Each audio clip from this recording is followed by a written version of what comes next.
জানেন কি, ফ্যাক্টরিতে সয়াবিন তেল বের করার জন্য ব্যবহার হয় হেক্সন নামক একটি পেট্রোলিয়ামজাত রাসায়নিক। এই বিষাক্ত দ্রাবক দিয়ে 99% তেল বের করা গেলেও এর ক্ষুদ্র ক্ষুদ্র অংশ তেলেই থেকে যায়, যা ধীরে ধীরে আপনার শরীরে জমা হয়।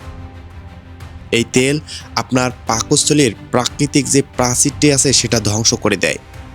একবার এই প্রাচীর ক্ষতিগ্রস্ত হলে শুরু হয় গ্যাস্ট্রিক, আলসার, আইবিএস, অ্যাসিড রিফ্লক্সের মতো নানান সমস্যা।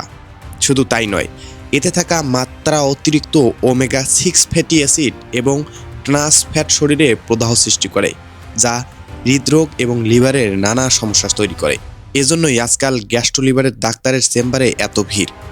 বাংলাদেশে শুধুমাত্র গ্যাস্ট্রিকের ওষুধের বাজারেই প্রতি বছর 10,000 থেকে 20,000 কোটি টাকা।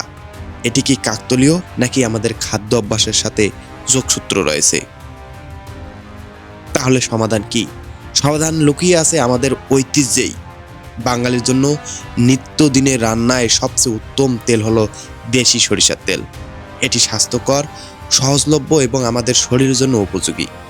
তাই আসুন আমরা সবাই দেশি সরিষার তেলের দিকে ঝুঁকি। তাহলে আমরা বিভিন্ন রোগ থেকে বাঁচতে পারবো।